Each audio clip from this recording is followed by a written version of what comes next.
Ministry of Tribal Affairs Government of India की मखादा दाजगवा scheme की मखादा nationwide IEC campaign on Jan Bhagidari सबसे पहले अखोई चांदेन डिस्ट्रिक्ट की वैना ngasi May 18 2026 तेगी लॉन्च तौजरे मसीगी कैंपेन असी 7 days चथगदबनी अदुगा डेट 25 होगा चथगनी अदुगा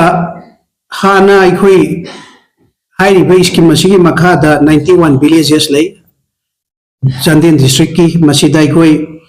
खुन खुदिंग मकी चटलगा विलेज एक्शन प्लान सेमगा अखोई मिनिस्ट्री दा सबमिट तौजखरे मसीगी चथरपोइना अखोई की कैंपेन असी हंदक सही की हंदक 7 days असीदा चथजबनी सिदा अखोइना नसीगी लॉन्चिंग प्रोग्राम असीदा कंसर्न DLO अदुगा ASDO मखैसु लोइना प्रेजेंट ओइरे अदुना हयेंगदगिदी नसी लॉन्चिंग प्रोग्राम असी चथरब मतुंगदा हयेंगदगी अखोई खुदिंगी कंसर्न डिपार्टमेंट खुदिंगमक चटलगा अखोई की कैंपेन असी मपुंग फाननबा होटनसी अखोई की प्रजा मयामनसु सपोर्ट तौबियु कैंपेन असीदा मरुओइना अखोइना तौजदौरिसी हेल्थ कैम्प अदुगा अखोई की सर्टिफिकेट मखै यंथोपा आधार कापहौदबा मखै कापहनबा अदगी अखोई की बर्थ सर्टिफिकेट अदुगा अतोपा स्कीम मखै की कार्ड मखै की पीबा ngамहनगनी फॉर एग्जांपल अखोई की सोइल कार्ड अदगी किसान क्रेडिट कार्ड सो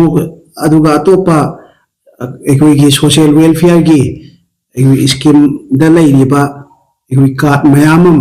अदुगा स्कीम मयाम सिगी मतंगदा खुन खुदिंग की चटलगा अवेयरनेस प्रोग्राम अमा चथजगनी मसी मयाम पुनमक प्रजा मयाम अदुगा विलेज की चीफ मखै अदुगा डिपार्टमेंट की ऑफिसर मखै अदुगा स्टाफ मखैनसु लोइना सपोर्ट तौबियु हाइबसी डिस्ट्रिक्ट एडमिनिस्ट्रेशन की साइट की आइन हाइज